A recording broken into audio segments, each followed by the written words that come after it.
একটা ভিডিও নিয়ে চলে আসলাম, ছোলার ঘুগনি করব। তো এই যে ছোলা বসিয়ে দিয়েছি আমি গ্যাসে, আর জল দিয়ে দিয়েছি, আর ছোলা দিয়ে দিয়েছি, আর একটু লবণ দিয়ে দেবো। এই যে তাহলে সিদ্ধ হয়ে যাবে তাড়াতাড়ি।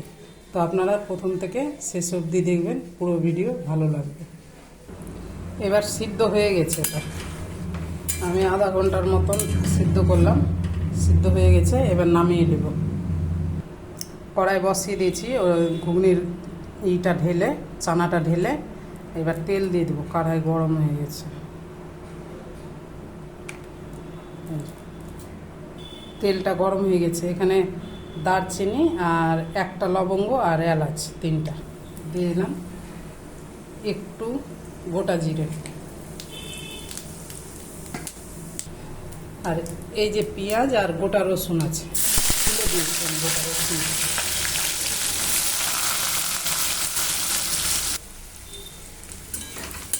আমি হালকা ভেজে নিয়েছি, এটা আর ভাজবো না।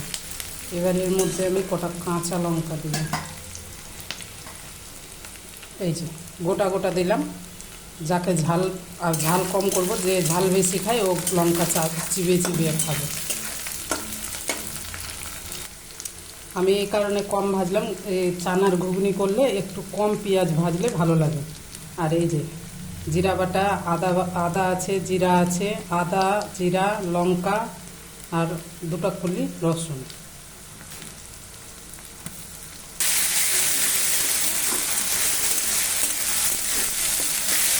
যতক্ষণ মশলার গন্ধটা না গেছে ততক্ষণ একটু খাই।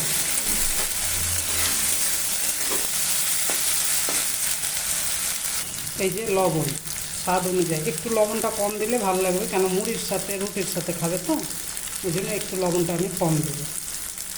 এই যে হলুদ,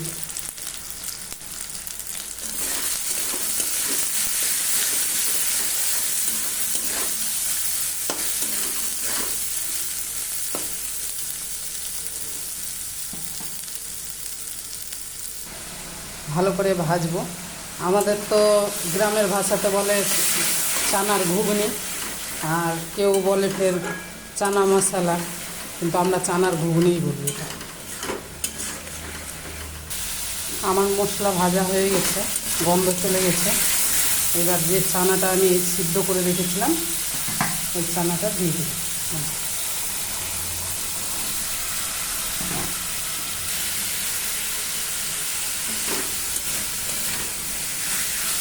এবার ভালো করে একটু কষাবো।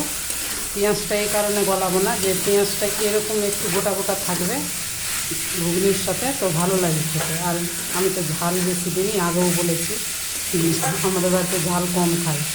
তো কাঁচা লঙ্কা দিয়ে দিয়েছি কটা গোটা গোটা, যার ঝালের প্রয়োজন কাঁচা লঙ্কা চাবিয়ে খাবে। আর আমি কটা গোটা রসুন দিয়েছি।